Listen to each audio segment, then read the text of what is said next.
Hello everybody, welcome back to another video. I'm Rodimus2099. Today I'm doing something different. This video is mainly because I love this guy. I don't know how to say his name. Troyoboyo17. I'll leave a link to his channel in the description below if you are interested in him. He does video essays and they aren't...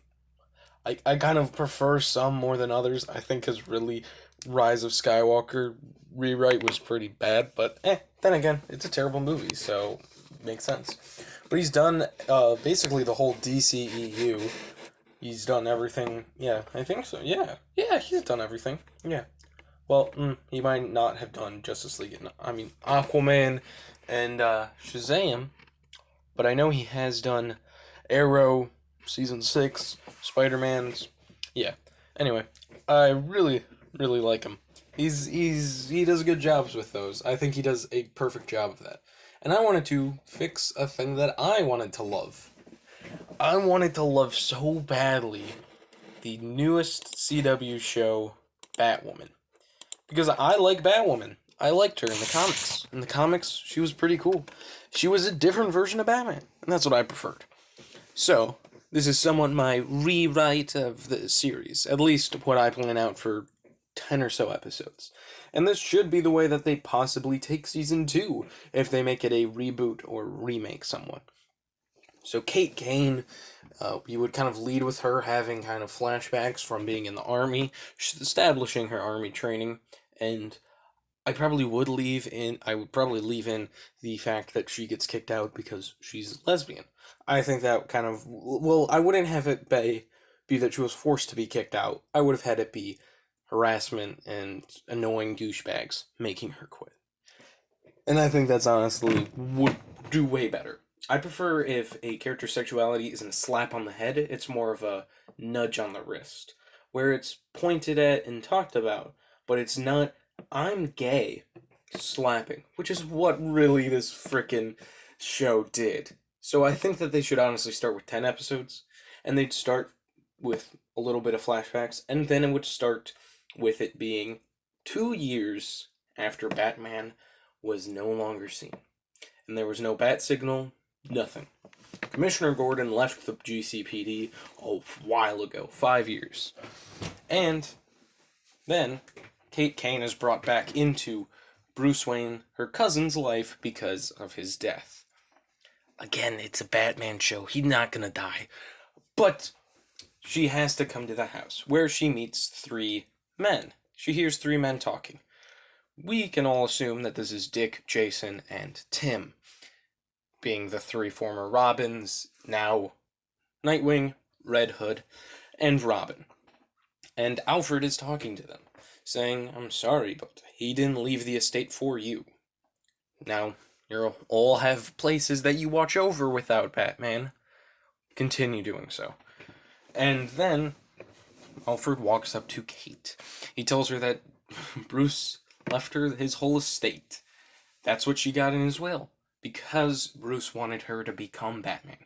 Alfred leads her to the Batcave, where they have a pretty sick moment of her realizing that her cousin has been Batman all along, and then Alfred tells her that she is now the Batwoman. And she goes, why? And Alfred goes, I don't know. And this Alfred is kind of just a pass-by Alfred. He will never be kind of a part of the show. But I do think that addressing why the Robins aren't, the new Batman makes sense. And I think that's way better, instead of it just being, oh, it falls to her because, why not? Why not? Anyway. Then she decides to, do what Bruce Wayne's file says is training. So she trains. And you keep on seeing her not be able to do it. Then Nightwing, Dick Grayson, walks down. He walks into the room, and he immediately goes, you can't pass the gauntlet. And she goes, well, if you make it seem so easy, why don't you try? And then he tries. And she goes, why aren't you Batman now? And he goes, Bruce didn't pick me. Bruce picked you. And there's gotta be a reason why Bruce picked you. As it's kind of showing that Nightwing has come to terms with the fact that Bruce didn't want him as Batman, he wanted someone else. So that's what he picked.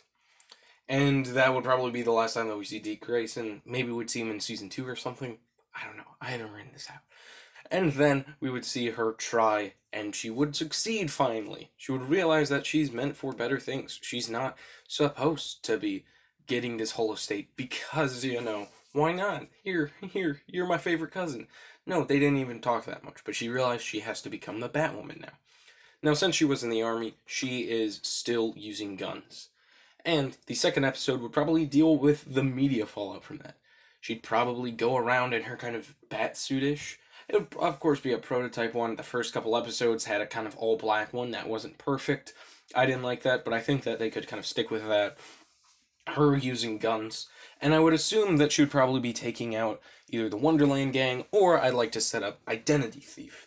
My favorite game in the Arkham City franchise, in the whole Arkham franchise, is Arkham City because of Identity Thief. It was such a good little side mission. So, every episode, or, every time, she would stumble across a body which had a face removed, and be all bandaged up, like Hush would do.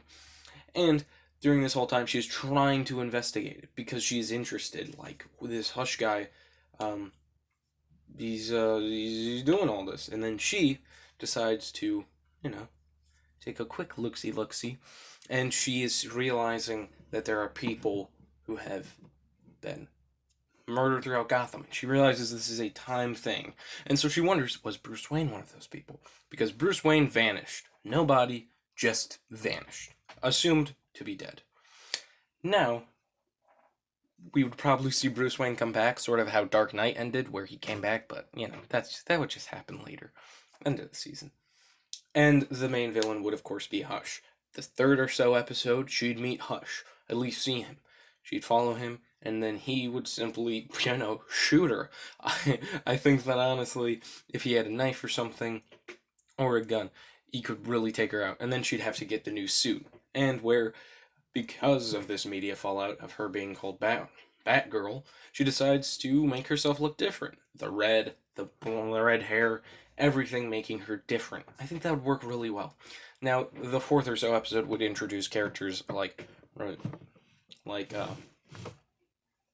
Renee Montoya, having her be a main character, and then them falling in love. I think that'd be a nice little plot, the kind of twist of a vigilante at night and a police officer.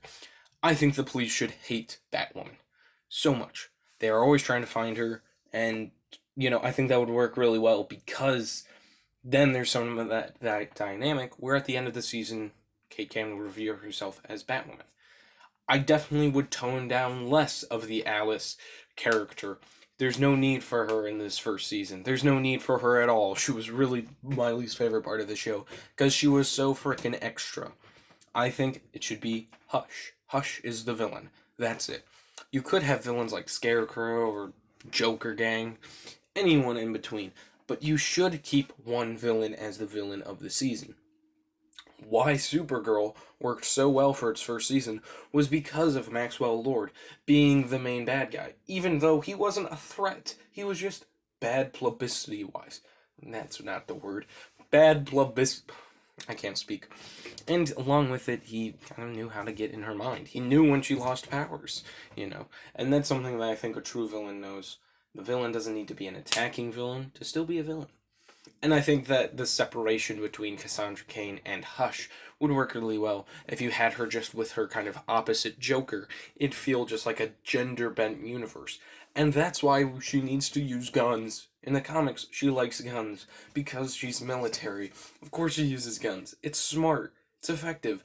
And then definitely, I think at the end of the season, you could have Nightwing kind of being like, you're ruining the Batman name. And then I definitely think that, of course, I don't know who's ever going to play. I know the new person who's playing Batwoman. I don't know if it's going to still be Kate Cain, but if so, please show her with guns, CW. That's how the character is. That's how the character always has been. So, yeah, that's really just what I think should have happened. It should have been smaller. 10 episodes. Don't change the Crisis on Infinite Earths video episode. I think it was bad, but I think because of how bad Batwoman was, it made it seem worse. I think that the twist of this Bruce Wayne kind of being old and scarier kind of worked to its favor. I didn't want to see, good old Kevin Conroy Batman back. No, because I loved the Arkham game because it felt like a departure from Batman. He was a little more tough on criminals. He was a little more scared, and he was definitely a lot more Batman-like. And I think that's what you gotta learn. Batman is better when he is being Batman. I do really like Kate Cain as a character in the comics. I really wish that the show kind of showed what I love in the comics. As a kid who always was, scared about what he was, and in his parents' eyes, and never knew really who he was, a character like that being so proud and very strong on the outside, she's never really been broken by people. And along with it, she is a very cool character that I think if just expanded upon a little more and just not giving you the whole slap on the head with her, being lesbian, I think that would really change the whole show. I support all LGBTQ plus people. I think that this show really just didn't do well. And the CW has a good track record of having LGBTQ characters that are interesting and cool and fun and still good characters. And I didn't even focus on that. Leonard Snart, perfect example. You wrote that character well. Maybe it's the performance, but Captain Cold was scary in the first couple seasons of Flash. Then he became very villainy, and then in Legends you saw the softer side of him, and it made you change the character in your eyes, and I think that was honestly perfect.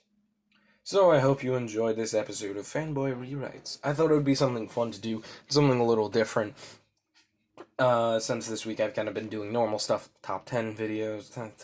That top 10 was pretty shitty, but anyway. And a stop motion, and did I do a review? No, I didn't. But I want to experiment with more things. I think this could be something fun to do, later. But yeah, that's all. That's all I really think. I really did want to enjoy Batwoman, and I think that they could have if the writing wasn't so terrible, and if the characters were I don't want to say more expanded upon, but given better time. The villain felt very pushed forward, and it's because she was a Joker-like. She was a Joker-like. That's not a real word. That's not a real word. Anyway, thank you guys so much for watching. As always, I'm Rodimus2099, and I'll see you in the next video. Goodbye. Oh, by the way, it's Troyoboyo17. Troyoboyo17. I'm probably not going to include his link in my description. I just know I'm not because I'm super lazy when it comes to editing. I hope I do, but I don't know yet. Anyway, he's done. Just search up Fanboy Rewrites. You'll find it. Anyway, bye.